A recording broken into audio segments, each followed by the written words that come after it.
ಅಧ್ಯಕ್ಷರು ದೆಹಲಿಗೆ ಹೋಗಿದ್ದಾರೆ. ಆಮೇಲೆ ಅವರು ಯಾಕೆ ಹೋಗಿದ್ದಾರೆ ಗೊತ್ತಿಲ್ಲ ನಮಗೆ. ಇಲಾಖೆ ವಿಚಾರದಲ್ಲಿ ಹೋಗಿದ್ದಾರಾ ಅಥವಾ ಪಕ್ಷದ ಕೆಲಸಗಳಿಗೆ ಹೋಗಿದ್ದಾರಾ ಗೊತ್ತಿಲ್ಲ. ಮತ್ತು ಮುಖ್ಯಮಂತ್ರಿಗಳು ಇವತ್ತು ಹೋಗ್ತಾ ಇದ್ದಾರೆ ಅಂತ ಹೇಳಿ, ಯಾಕಂದರೆ ನಾಳೆ ಕಾಂಗ್ರೆಸ್ ವರ್ಕಿಂಗ್ ಕಮಿಟಿ ಸಭೆ ಇದೆ. ವರ್ಕಿಂಗ್ ಕಮಿಟಿಗೆ ಸಾಮಾನ್ಯವಾಗಿ ಮುಖ್ಯಮಂತ್ರಿಗಳನ್ನು ಮತ್ತು ಪ್ರದೇಶ ಕಾಂಗ್ರೆಸ್ ಸಮಿತಿ ಅಧ್ಯಕ್ಷರುಗಳನ್ನು ಕರೀತಾರೆ. ನಾನು ಕೂಡ ಅನೇಕ ಸಂದರ್ಭದಲ್ಲಿ ಭಾಗವಹಿಸಿದ್ದೇನೆ. ಅದಕ್ಕೆ ಹೋಗ್ತಾ ಇದ್ದಾರೆ. ಆದಮೇಲೆ ಅವರೇನಾದರೂ ಚರ್ಚೆ ಮಾಡಿ ಹೈಕಮಾಂಡ್ ಚರ್ಚೆ ಮಾಡಿ ಸಂಬಂಧದ ಭವಿಷ್ಯ ಬಗ್ಗೆ ಏನಾದರೂ ಮಾತಾಡ್ತಾರೆ ಗೊತ್ತಿಲ್ಲ. ಅದ್ರ ಜೊತೆಗೆ ಪ್ರದೇಶ ಕಾಂಗ್ರೆಸ್ ಸಮಿತಿ ಅಧ್ಯಕ್ಷರನ್ನು ಕೂಡ ಬದಲಾಯಿಸಬೇಕು ಅನ್ನೋದೊಂದು ಕೂಗು ಅಲ್ಲಲ್ಲೇ ಮಾತಾಡೋದನ್ನು ಕೂಡ ನಾವು ಹೇಳಿದ್ದೇವೆ. ಹಾಗಾಗಿ ಇವೆರಡು ವಿಚಾರದಲ್ಲಿ ಏನು ತೀರ್ಮಾನ ಮಾಡ್ಕೊಂಡು ಬರ್ತಾರೆ ಅಧ್ಯಕ್ಷರು.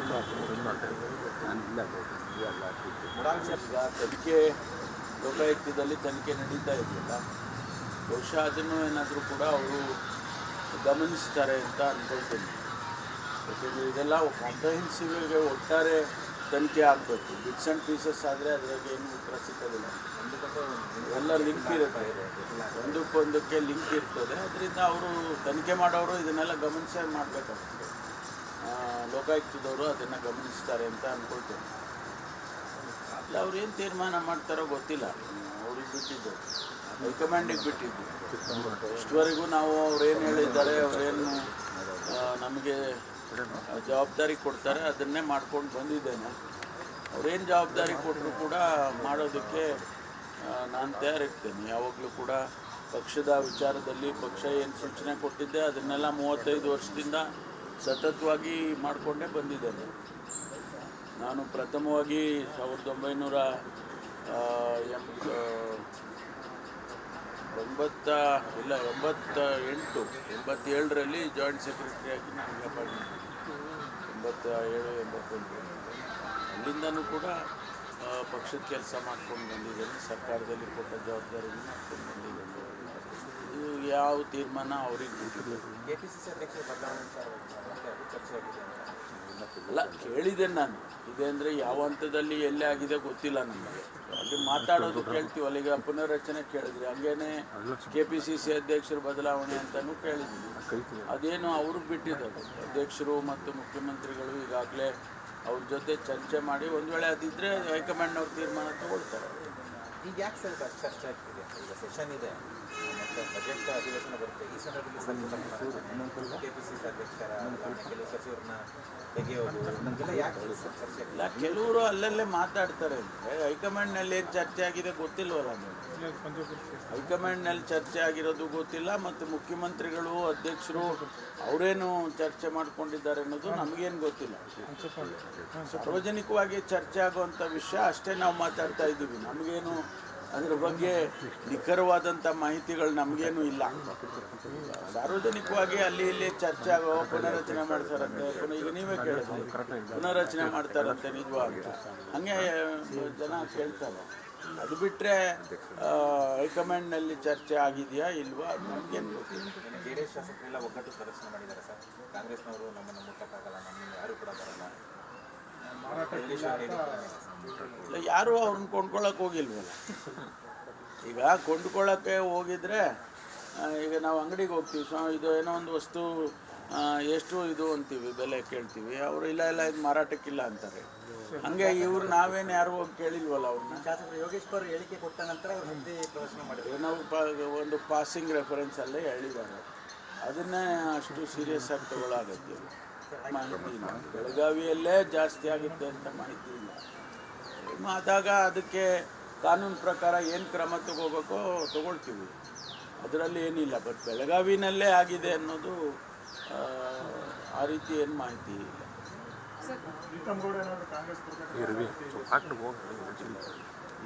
ಗೊತ್ತಿಲ್ಲ.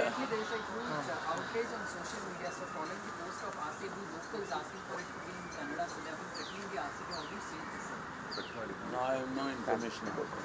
ಸರ್, ಅಬ್ಕಾರಿ ಇಲಾಖೆಯಲ್ಲಿ ಜಾಸ್ತಿ ಆಗ್ತಿದೆ. ಮಂಡ್ಯದಲ್ಲಿ ಕಾಂಗ್ರೆಸ್ ಕಾರ್ಯಕರ್ತರು ಲೋಕಲ್ ಅಲ್ಲಿ ಅಬ್ಕಾರಿ ಇನ್ಸ್ಪೆಕ್ಟ್ರು ಲಂಚ ಕೇಳಿದಂತಹ ಆಡಿಯೋ ವಿಡಿಯೋ ಸಹಿತ ಲೋಕಾಯುಕ್ತ ಕೊಟ್ಟಿದ್ದಾರೆ. ಸರ್ಕಾರ ನೋಡಿದ್ರೆ ಯಾವುದೇ ಆರೋಪಗಳು ಅದೆಲ್ಲ ಸುಳ್ಳು ಅಂತ ಹೇಳ್ತೀರಾ. ನೀವು ಕಾಂಗ್ರೆಸ್ ಕಾರ್ಯಕರ್ತರು ದೂರು ಕೊಟ್ಟಿದ್ದಾರೆ. ಗೊತ್ತಿಲ್ಲ, ನನಗೆ ಗೊತ್ತಿಲ್ಲ. ನಮಗೆ ಪೊಲೀಸ್ ಇಲಾಖೆಗೆ ದೂರು ಕೊಟ್ಟರೆ ಇಮಿಡಿಯೇಟಾಗಿ ಅದಕ್ಕೆ FIR ಮಾಡೋದಾಗಲಿ ಅಥವಾ ಇನ್ವೆಸ್ಟಿಗೇಟ್ ಮಾಡಿ ಕ್ರಮ ತಗೊಳ್ಳೋದನ್ನು ನಾವು ಪೊಲೀಸ್ ಇಲಾಖೆಯಲ್ಲಿ ಮಾಡ್ತೇವೆ. ಲೋಕಾಯುಕ್ತಕ್ಕೆ ಕೊಟ್ಟಿರೋದು ನನಗೆ ಗೊತ್ತಿಲ್ಲ. ಈಗ ಸರ್ಕಾರದ ಭಾಗಕ್ಕೆ ಲೋಕಾಯುಕ್ತಕ್ಕೆ ಅವ್ರು ಕೊಟ್ಟಿದ್ರೆ ಲೋಕಾಯುಕ್ತದವ್ರು ನೋಡ್ತಾರೆ, ಪೊಲೀಸಿಗೆ ಕೊಟ್ಟರೆ ಪೊಲೀಸ್ನಲ್ಲಿ ನಾವು ನೋಡ್ತೀವಿ. ನಮಗೆ ಯಾರಾದರೂ ದೂರು ಕೊಟ್ಟಿದ್ದರೆ, ಪೊಲೀಸ್ ಸ್ಟೇಷನ್ಗೆ ಯಾರಾದರೂ ದೂರು ಕೊಟ್ಟಿದ್ದರೆ ಇಮಿಡಿಯೇಟಾಗಿ ಆ್ಯಕ್ಟ್ ಮಾಡೋದಕ್ಕೆ ಸೂಚನೆ ಕೊಡ್ತೀನಿ. ಗೊತ್ತಿಲ್ಲ ನಮ್ಗೆ ಗೊತ್ತಿಲ್ಲ. ಯಾರು ಸ್ಪೆಸಿಫಿಕ್ ಆಗಿ ಕಂಪ್ಲೇಂಟ್ ಕೊಟ್ಟು ಈ ಥರ ಹಣ ಕೇಳಿದ್ದಾರೆ ಅಂತಾಗಲಿ ಅಥವಾ ಬೇರೆ ಏನೇ ವಿಚಾರ ಆಗಲಿ ಕಂಪ್ಲೇಂಟ್ ಕೊಟ್ಟರೆ ಕಂಪ್ಲೇಂಟ್ ತೊಗೊಂಡು FIR ರಿಜಿಸ್ಟರ್ ಮಾಡ್ತೀವಿ. ಅಧ್ಯಕ್ಷರು ದೆಹಲಿಗೆ ಹೋಗಿದ್ದಾರೆ, ಆಮೇಲೆ ಅವರು ಯಾಕೆ ಹೋಗಿದ್ದಾರೆ ಗೊತ್ತಿಲ್ಲ ನಮಗೆ.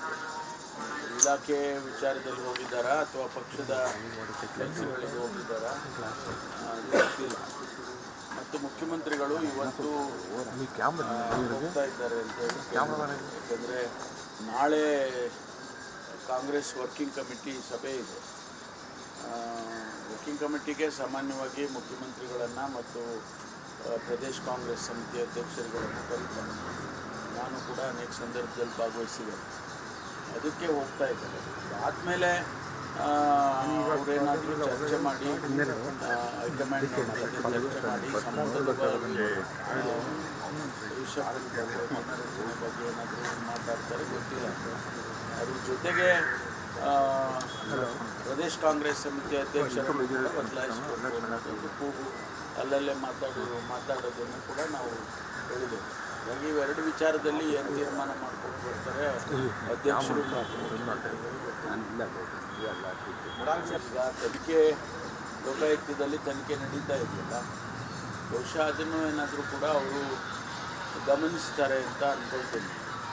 ಯಾಕೆಂದರೆ ಇದೆಲ್ಲ ಕಾಂಪ್ರಹೆನ್ಸಿವ್ ಒಟ್ಟಾರೆ ತನಿಖೆ ಆಗಬೇಕು. ಬಿಟ್ಸ್ ಆ್ಯಂಡ್ ಪೀಸಸ್ ಆದರೆ ಅದ್ರಾಗ ಏನು ಉತ್ತರ ಸಿಗೋದಿಲ್ಲ. ಎಲ್ಲ ಲಿಂಕ್ ಇರುತ್ತೆ, ಒಂದಕ್ಕೊಂದಕ್ಕೆ ಲಿಂಕ್ ಇರ್ತದೆ. ಅದರಿಂದ ಅವರು ತನಿಖೆ ಮಾಡೋರು ಇದನ್ನೆಲ್ಲ ಗಮನಿಸೇ ಮಾಡಬೇಕಾಗ್ತದೆ. ಲೋಕಾಯುಕ್ತದವರು ಅದನ್ನು ಗಮನಿಸ್ತಾರೆ ಅಂತ ಅಂದ್ಕೊಳ್ತೇನೆ. ಇಲ್ಲ, ಅವ್ರು ಏನು ತೀರ್ಮಾನ ಮಾಡ್ತಾರೋ ಗೊತ್ತಿಲ್ಲ. ಅವ್ರಿಗೆ ಬಿಟ್ಟಿದ್ದು, ಹೈಕಮಾಂಡಿಗೆ ಬಿಟ್ಟಿದ್ದು. ಇಷ್ಟವರೆಗೂ ನಾವು ಅವ್ರೇನು ಹೇಳಿದ್ದಾರೆ, ಅವರೇನು ನಮಗೆ ಜವಾಬ್ದಾರಿ ಕೊಡ್ತಾರೆ ಅದನ್ನೇ ಮಾಡ್ಕೊಂಡು ಬಂದಿದ್ದೇನೆ. ಅವ್ರೇನು ಜವಾಬ್ದಾರಿ ಕೊಟ್ಟರು ಕೂಡ ಮಾಡೋದಕ್ಕೆ ನಾನು ತಯಾರಿರ್ತೇನೆ. ಯಾವಾಗಲೂ ಕೂಡ ಪಕ್ಷದ ವಿಚಾರದಲ್ಲಿ ಪಕ್ಷ ಏನು ಸೂಚನೆ ಕೊಟ್ಟಿದ್ದೆ ಅದನ್ನೆಲ್ಲ 35 ವರ್ಷದಿಂದ ಸತತವಾಗಿ ಮಾಡಿಕೊಂಡೇ ಬಂದಿದ್ದೇನೆ. ನಾನು ಪ್ರಥಮವಾಗಿ 87ರಲ್ಲಿ ಜಾಯಿಂಟ್ ಸೆಕ್ರೆಟರಿಯಾಗಿ ನನಗೆ ಅಪಾಯಿಂಟ್ಮೆಂಟ್ 87-88. ಅಲ್ಲಿಂದನೂ ಕೂಡ ಪಕ್ಷದ ಕೆಲಸ ಮಾಡ್ಕೊಂಡು ಬಂದಿದ್ದೇನೆ. ಸರ್ಕಾರದಲ್ಲಿ ಕೊಟ್ಟ ಜವಾಬ್ದಾರಿಯನ್ನು ಮಾಡ್ಕೊಂಡು ಬಂದಿದ್ದೇನೆ. ಇದು ಯಾವ ತೀರ್ಮಾನ ಅವ್ರಿಗೆ ಬಿಟ್ಟಿದೆ. KPCC ಅಧ್ಯಕ್ಷರು ಬದಲಾವಣೆ ಚರ್ಚೆ ಆಗಿದೆ ಅಲ್ಲ, ಕೇಳಿದ್ದೇನೆ ನಾನು. ಇದೆ ಅಂದರೆ ಯಾವ ಹಂತದಲ್ಲಿ ಎಲ್ಲೇ ಆಗಿದೆ ಗೊತ್ತಿಲ್ಲ ನಮಗೆ. ಅಲ್ಲಿ ಮಾತಾಡೋದು ಕೇಳ್ತೀವಲ್ಲ, ಈಗ ಪುನರ್ರಚನೆ ಕೇಳಿದ್ರಿ, ಹಂಗೇನೆ KPCC ಅಧ್ಯಕ್ಷರು ಬದಲಾವಣೆ ಅಂತಲೂ ಕೇಳಿದ್ವಿ.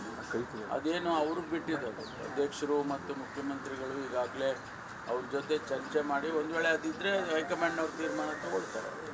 ಈಗ ಯಾಕೆ ಸರ್ ಚರ್ಚೆ ಆಗ್ತಿದೆ? ಈಗ ಸೆಷನ್ ಇದೆ ಮತ್ತು ಬಜೆಟ್ ಅಧಿವೇಶನ ಬರುತ್ತೆ. ಈ ಸಂದರ್ಭದಲ್ಲಿ KPCC ಅಧ್ಯಕ್ಷರ ಕೆಲವು ಸಚಿವರನ್ನ ತೆಗೆಯೋದು ನಮಗೆಲ್ಲ ಯಾಕೆ ಚರ್ಚೆ? ಇಲ್ಲ, ಕೆಲವರು ಅಲ್ಲಲ್ಲೇ ಮಾತಾಡ್ತಾರೆ. ಅಂದರೆ ಹೈಕಮಾಂಡ್ನಲ್ಲಿ ಏನು ಚರ್ಚೆ ಆಗಿದೆ ಗೊತ್ತಿಲ್ವಲ್ಲ ನಮಗೆ. ಹೈಕಮಾಂಡ್ನಲ್ಲಿ ಚರ್ಚೆ ಆಗಿರೋದು ಗೊತ್ತಿಲ್ಲ, ಮತ್ತು ಮುಖ್ಯಮಂತ್ರಿಗಳು ಅಧ್ಯಕ್ಷರು ಅವರೇನು ಚರ್ಚೆ ಮಾಡ್ಕೊಂಡಿದ್ದಾರೆ ಅನ್ನೋದು ನಮಗೇನು ಗೊತ್ತಿಲ್ಲ. ಸಾರ್ವಜನಿಕವಾಗಿ ಚರ್ಚೆ ಆಗುವಂಥ ವಿಷಯ ಅಷ್ಟೇ ನಾವು ಮಾತಾಡ್ತಾ ಇದ್ದೀವಿ. ನಮಗೇನು ಅದರ ಬಗ್ಗೆ ನಿಖರವಾದಂಥ ಮಾಹಿತಿಗಳು ನಮಗೇನು ಇಲ್ಲ. ಸಾರ್ವಜನಿಕವಾಗಿ ಅಲ್ಲಿ ಇಲ್ಲಿ ಚರ್ಚೆ ಆಗೋ ಪುನರ್ರಚನೆ ಮಾಡ್ತಾರಂತೆ, ಈಗ ನೀವೇ ಕೇಳಿದ್ರಿ ಪುನರ್ರಚನೆ ಮಾಡ್ತಾರಂತೆ ನಿಜವಾ ಅಂತ, ಹಾಗೆ ಜನ ಕೇಳ್ತಾರೆ. ಅದು ಬಿಟ್ಟರೆ ಹೈಕಮಾಂಡ್ನಲ್ಲಿ ಚರ್ಚೆ ಆಗಿದೆಯಾ ಇಲ್ವಾ ಅದು ನಮಗೇನು ಗೊತ್ತಿಲ್ಲ. JDS ಶಾಸಕರೆಲ್ಲ ಒಗ್ಗಟ್ಟು ಪ್ರದರ್ಶನ ಮಾಡಿದ್ದಾರೆ ಸರ್. ಕಾಂಗ್ರೆಸ್ನವರು ನಮ್ಮನ್ನು ಮುಟ್ಟಕ್ಕಾಗಲ್ಲ, ನಮ್ಮನ್ನು ಯಾರು ಕೂಡ ಬರಲ್ಲ. ಇಲ್ಲ, ಯಾರೂ ಅವ್ರನ್ನ ಕೊಂಡ್ಕೊಳ್ಳೋಕೆ ಹೋಗಿಲ್ವಲ್ಲ. ಈಗ ಕೊಂಡ್ಕೊಳ್ಳೋಕ್ಕೆ ಹೋಗಿದ್ರೆ ಈಗ ನಾವು ಅಂಗಡಿಗೆ ಹೋಗ್ತೀವಿ, ಇದು ಏನೋ ಒಂದು ವಸ್ತು ಎಷ್ಟು ಇದು ಅಂತೀವಿ, ಬೆಲೆ ಕೇಳ್ತೀವಿ, ಅವರು ಇಲ್ಲ ಇದು ಮಾರಾಟಕ್ಕಿಲ್ಲ ಅಂತಾರೆ. ಹಂಗೆ ಇವ್ರು ನಾವೇನು ಯಾರು ಹೋಗಿ ಕೇಳಿಲ್ವಲ್ಲ ಅವ್ರನ್ನ. ಶಾಸಕರು ಯೋಗೇಶ್ವರ್ ಹೇಳಿಕೆ ಕೊಟ್ಟ ನಂತರ ಸುದ್ದಿ ಪ್ರದರ್ಶನ ಮಾಡಿದ್ರು. ನಾವು ಒಂದು ಪಾಸಿಂಗ್ ರೆಫರೆನ್ಸಲ್ಲೇ ಹೇಳಿದ್ದಾರೆ, ಅದನ್ನೇ ಅಷ್ಟು ಸೀರಿಯಸ್ ಆಗಿ ತಗೊಳ್ಳೋ ಅಗತ್ಯ ಮಾಹಿತಿ ಇಲ್ಲ. ಬೆಳಗಾವಿಯಲ್ಲೇ ಜಾಸ್ತಿ ಆಗುತ್ತೆ ಅಂತ ಮಾಹಿತಿ ಇಲ್ಲ. ಆದಾಗ ಅದಕ್ಕೆ ಕಾನೂನು ಪ್ರಕಾರ ಏನು ಕ್ರಮ ತಗೋಬೇಕೋ ತಗೊಳ್ತೀವಿ, ಅದರಲ್ಲಿ ಏನಿಲ್ಲ. ಬಟ್ ಬೆಳಗಾವಿನಲ್ಲೇ ಆಗಿದೆ ಅನ್ನೋದು ಆ ರೀತಿ ಏನು ಮಾಹಿತಿ ಇಲ್ಲ.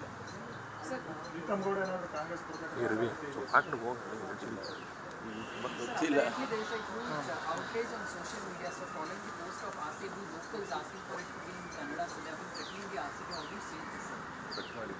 ನೋ ಇನ್ಫಾರ್ಮೇಷನ್ ಅಬೌಟ್ ಸರ್, ಅಬ್ಕಾರಿ ಇಲಾಖೆಯಲ್ಲಿ ಜಾಸ್ತಿ ಆಗ್ತದೆ. ನಮ್ಮ ಮಂಡ್ಯದಲ್ಲಿ ಕಾಂಗ್ರೆಸ್ ಕಾರ್ಯಕರ್ತರು ಲೋಕಲ್ ಅಲ್ಲಿ ಅಬ್ಕಾರಿ ಇನ್ಸ್ಪೆಕ್ಟರು ಲಂಚ ಕೇಳಿದಂತಹ ಆಡಿಯೋ ವಿಡಿಯೋ ಸಹಿತ ಲೋಕಾಯುಕ್ತರಿಗೆ ಕೊಟ್ಟಿದ್ದಾರೆ. ಸರ್ಕಾರ ನೋಡಿದ್ರೆ ಯಾವುದೇ ಆರೋಪಗಳು ಅದೆಲ್ಲ ಸುಳ್ಳು ಅಂತ ಹೇಳ್ತೀರಾ? ನಿಮ್ಮ ಕಾಂಗ್ರೆಸ್ ಕಾರ್ಯಕರ್ತರು ದೂರು ಕೊಟ್ಟಿದ್ದಾರೆ. ಗೊತ್ತಿಲ್ಲಪ್ಪ, ನನಗೆ ಗೊತ್ತಿಲ್ಲ. ನಮಗೆ ಪೊಲೀಸ್ ಇಲಾಖೆಗೆ ದೂರು ಕೊಟ್ಟರೆ ಇಮಿಡಿಯೇಟಾಗಿ ಅದಕ್ಕೆ FIR ಮಾಡೋದಾಗಲಿ ಅಥವಾ ಇನ್ವೆಸ್ಟಿಗೇಟ್ ಮಾಡಿ ಕ್ರಮ ತಗೊಳ್ಳೋದನ್ನು ನಾವು ಪೊಲೀಸ್ ಇಲಾಖೆಯಲ್ಲಿ ಮಾಡ್ತೇವೆ. ಲೋಕಾಯುಕ್ತಕ್ಕೆ ಕೊಟ್ಟಿರೋದು ನನಗೆ ಗೊತ್ತಿಲ್ಲ. ಈಗ ಸರ್ಕಾರದ ಭಾಗಕ್ಕೆ ಲೋಕಾಯುಕ್ತಕ್ಕೆ ಅವ್ರು ಕೊಟ್ಟಿದ್ರೆ ಲೋಕಾಯುಕ್ತದವ್ರು ನೋಡ್ತಾರೆ, ಪೊಲೀಸಿಗೆ ಕೊಟ್ಟರೆ ಪೊಲೀಸ್ನಲ್ಲಿ ನಾವು ನೋಡ್ತೀವಿ. ನಮಗೆ ಯಾರಾದರೂ ದೂರು ಕೊಟ್ಟಿದ್ದರೆ, ಪೊಲೀಸ್ ಸ್ಟೇಷನ್ಗೆ ಯಾರಾದರೂ ದೂರು ಕೊಟ್ಟಿದ್ದರೆ ಇಮಿಡಿಯೇಟಾಗಿ ಆ್ಯಕ್ಟ್ ಮಾಡೋದಕ್ಕೆ ಸೂಚನೆ ಕೊಡ್ತೀನಿ. ಗೊತ್ತಿಲ್ಲ, ನಮ್ಗೆ ಗೊತ್ತಿಲ್ಲ. ಯಾರು ಸ್ಪೆಸಿಫಿಕ್ಕಾಗಿ ಕಂಪ್ಲೇಂಟ್ ಕೊಟ್ಟು ಈ ಥರ ಹಣ ಕೇಳಿದ್ದಾರೆ ಅಂತಾಗಲಿ ಅಥವಾ ಬೇರೆ ಏನೇ ವಿಚಾರ ಆಗಲಿ ಕಂಪ್ಲೇಂಟ್ ಕೊಟ್ಟರೆ ಕಂಪ್ಲೇಂಟ್ ತೊಗೊಂಡು FIR ರಿಜಿಸ್ಟರ್ ಮಾಡ್ತೀವಿ.